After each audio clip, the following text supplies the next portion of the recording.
আসসালামু আলাইকুম সুপ্রিয় শিক্ষার্থী, ওয়েলকাম টু ম্যাথ পার্ক। আশা করি সকলে ভালো আছেন। আজকে আলোচনা করব হচ্ছে অনার্স প্রথম বর্ষের ক্যালকুলাস 1 থেকে চ্যাপ্টার 1C ফাংশন থেকে একটি এক্সাম্পল আমরা সমাধান করব। এখানে বলা আছে নিম্নলিখিতভাবে বর্ণিত এফ ফাংশনটির লেখচিত্র অঙ্কন করা এবং ইহার ডোমেন এবং রেঞ্জ নির্ণয় করো, যা সর্বশেষ ন্যাশনাল ইউনিভার্সিটিতে 2009 সালে এসেছিল এবং নন মেজরের ক্ষেত্রে এসেছিল 2017 সালে।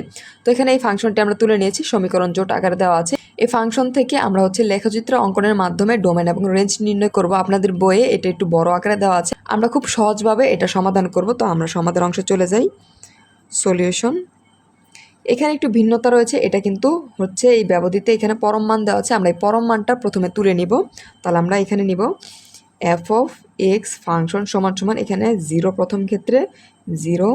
যখন এই পরম মান যখন আমরা তুলে দিব তখন কি হবে, আমাদের দুটি মান আসবে, অর্থাৎ আসবে এক্স গ্রেটার দেন 1 বা আসবে এক্স লেস দেন 1। অর্থাৎ এক্সের ক্ষেত্রে 1-এর ভ্যালু দুটি আসবে, একটা 1 থেকে বড় এবং একটা 1 থেকে ছোট। তাহলে আমরা লিখব এক্স গ্রেটার দেন 1 বা এক্স লেস দেন 1। এবং দ্বিতীয় ক্ষেত্রে যা রয়েছে তা আমরা তুলে নিব 1 প্লাস এক্স যখন এখানে দেওয়া আছে minus x less than equal x less than equal হচ্ছে 0। আবার নিচে দেওয়া আছে 1 মাইনাস এক্স যখন 0 less than x less than equal হচ্ছে 1।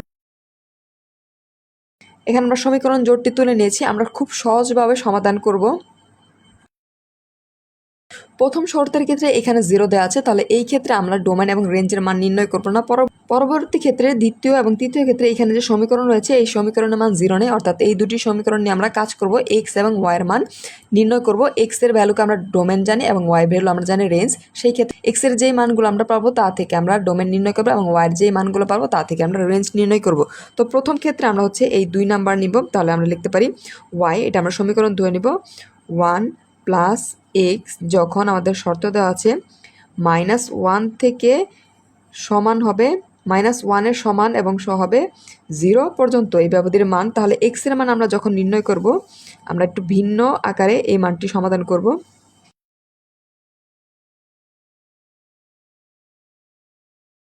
এখন এক্স এবং ওয়াইয়ের মান আমরা বের করে নিব। উপরের ক্ষেত্রে আমরা এক্স ওয়াই দিব। এখন এই ক্ষেত্রে মান কি কি রয়েছে খেয়াল করুন। এখানে মান বলা আছে এইটা আমরা খেয়াল করি, এখানে 0 -1 থেকে সহ এই যে -1 সহ এই 0 পর্যন্ত, কিন্তু 0 সহ যেহেতু ইকুয়াল দেওয়া আছে তাহলে আমরা কি কি মান পাই, এই যে -1 নিতে পারি। আবার পরবর্তীতে আরেকটি ছোট মান -1-এর ছোট মান হচ্ছে -0.5, অর্থাৎ এর চাইতে 0 থেকে ছোট, এবং আরেকটি মান নিতে পারি আমরা 0, অর্থাৎ এই 3টি মান আমরা নিতে পারি। তো প্রথম ক্ষেত্রে আমরা -1 নিব।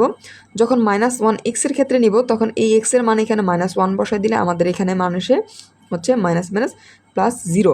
আবার যখন আরেকটি মান নেব হচ্ছে -0.5, অর্থাৎ 0 থেকে আরেকটা ছোট মান। তো এখানে 0.5 রয়েছে, আমরা এক্স এর জায়গায় যদি বসাই তাহলে এই ক্ষেত্রে কি হয়, এখানে হয় পজিটিভ হয়ে যায় 0.5। এবং আরেকটি মান নেব আমরা 0, যখন এক্স এর মান আমরা 0 নেব তখন এখানে 0 বসালে এখানে থাকে 1।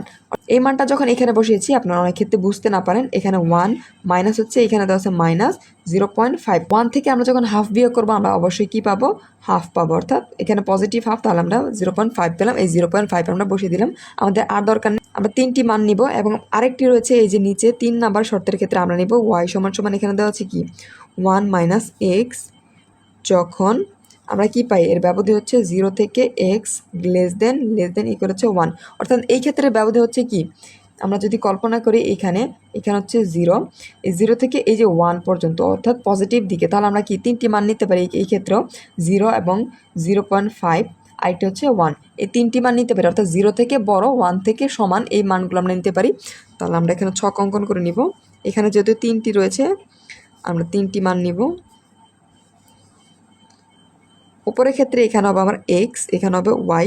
তো এখানে 3টি মানের ক্ষেত্রে প্রথম আমরা কি নিব, 0 নিব। যখন 0 নেবে এখানে 0 বসিয়ে দিলে এখানে মান হয় আমার 1, আমরা 1 বসিয়ে দিলাম। এবং এই ক্ষেত্রে যখন আমরা কি 0.5 বসাবো, 0.5, এখানে 0.5 বসালে এখানে বিয়োগ করে দিলে থাকে 0.5। 5। আবার যখন কি 1 বসাবো, এই 1 বসিয়ে দিলে এখানে কিন্তু আসে 0। এক্ষেত্রে আমরা কিন্তু ব্যবধির মান পেয়ে গেছি। এই যে এখানে x এর মান, y এর মান, এখানেও x এর মান, y এর মান। এবং এই প্রথম ক্ষেত্রে কিন্তু খেয়াল করুন এখানে x এর ভ্যালু কী হবে, এখানে বলেছে x এর মান একবার 1 থেকে বড়, আবার 1 থেকে ছোট। অর্থাৎ এই যে আমাদের এখানে কল্পনা করলে একবার হবে 1 থেকে বড়, এইদিকে একদম পজিটিভ ইনফিনিটি পর্যন্ত, এবং এই দিকে হবে কি নেগেটিভ ইনফিনিটি পর্যন্ত। এটা হচ্ছে 1 নং শর্ত। এই যে এই ক্ষেত্রে আমাদের মান। এখন আমরা হচ্ছে লেখচিত্র অঙ্কন করব। লেখচিত্র নিয়ে নিলাম। এটা যদি আমরা লেখচিত্র কল্পনা করি, এখানে এক্স প্রাইম, এখানে হবে ওয়াই, এটা এক্স, এবার হচ্ছে ওয়াই প্রাইম।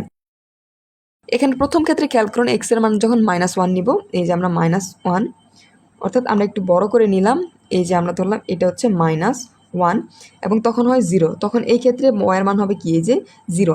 যখন নিব কি -0.5, অর্থাৎ 1-এর চাইতে কম, অর্ধেক হচ্ছে এখানে আমি ধরলাম হচ্ছে 0.5 মাইনাস, তখন কি হবে পজিটিভ 0.5।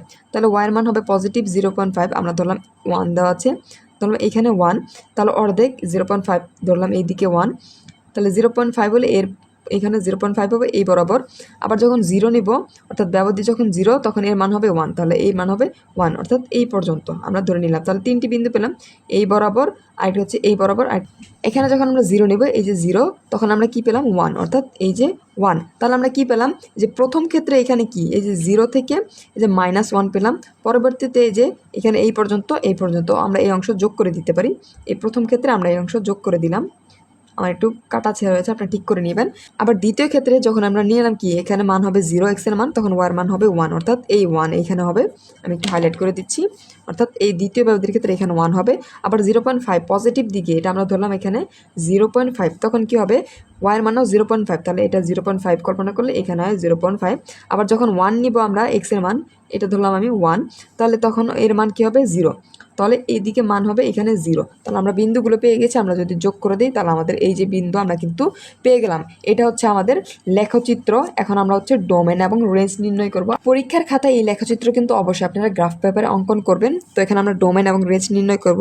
তো ডোমেন আমরা জানি হচ্ছে ডিএফ দ্বারা প্রকাশ করা হয়। তো খেয়াল করুন এখানে আমরা যে এই প্রথম ক্ষেত্রে, এই ক্ষেত্রে কিন্তু এখানে আমাদের -1 পর্যন্ত ছিল এই শর্তের ক্ষেত্রে, এবং এই শর্তের ক্ষেত্রে ছিল এখানে 1 পর্যন্ত। কিন্তু আমাদের প্রথম যে শর্ত ছিল এখানে কি ছিল, আমরা ইতিপূর্বে বলেছি এখানে -1 থেকে একবার কি একদম 1-এর চেয়ে একবার ছোট, 1-এর চেয়ে আর বড়, অর্থাৎ এই যে আমরা বলেছিলাম -1 থেকে একদম ছোট হবে ∞ পর্যন্ত, আবার একবার পজিটিভ, অর্থাৎ 1 থেকে বড় হবে একদম পজিটিভ ইনফিনিটি পর্যন্ত। তাহলে আমাদের কি হয় -∞ থেকে পজিটিভ ইনফিনিটি পর্যন্ত। তাহলে আমরা বলতে পারি ডোমেনের মান হচ্ছে -∞ থেকে হচ্ছে পজিটিভ ইনফিনিটি পর্যন্ত। এটা হচ্ছে আমাদের ডোমেনের মান। এখন মাইনাস, এই যে দুই ক্ষেত্রে, এই ক্ষেত্রে এক্স এর মান, এখানে এক্স এর মান খেয়াল করুন, এখানে কি সর্বশেষ রয়েছে -1 পর্যন্ত, এই যে -1, এই ক্ষেত্রে রয়েছে 1 পর্যন্ত, এখানে 1। এখানে যে আমরা ∞ থেকে এই যে ∞ থেকে ইনফিনিটি পর্যন্ত নিয়েছি, এর ভেতরে কিন্তু এই যে -1 এবং 1 পড়ে। তাহলে আমরা কি সম্পূর্ণ অংশটুকু হচ্ছে আমাদের এখানে ডোমেনের মান। আবার রেঞ্জের ক্ষেত্রে যখন আমরা রেঞ্জ নির্ণয় করবো, RF দ্বারা প্রকাশ করা হয়। রেঞ্জ হবে কি, এই যে ওয়ার মান, এখানে ওয়ার মান কিন্তু নিচের দিকে যায়নি, অর্থাৎ এইখান থেকে 0 একটি বিন্দু ছিল, 0 থেকে এই বরাবর যাচ্ছে, এখানে কিন্তু হবে 0 থেকে এখানে কি গেল, এই যে একটা ছিল 0, তাহলে আমরা নিলাম 0 থেকে কি এই যে 1 পর্যন্ত কিন্তু সর্বোচ্চ আমাদের ডোমেনের মান ছিল। এই ক্ষেত্রে প্রথম ক্ষেত্রে কিন্তু এখানে কোনো ওয়ার মান ছিল না। দ্বিতীয় শর্তের ক্ষেত্রে এখানে কি সর্বোচ্চ ছিল 1, এইখানেও সর্বোচ্চ 1, তাহলে এই ক্ষেত্রে সর্বোচ্চ এই 1 পর্যন্ত। তাহলে আমাদের রেঞ্জের মান কি হবে 0 এবং 1। এখন আমরা ডোমেন এবং রেঞ্জের মান পেয়ে গেছি। খুব সহজভাবে আপনাদের এই ম্যাথটি আমি সমাধান করে দেওয়ার চেষ্টা করেছি। আশা করি সকলে বুঝতে পেরেছেন।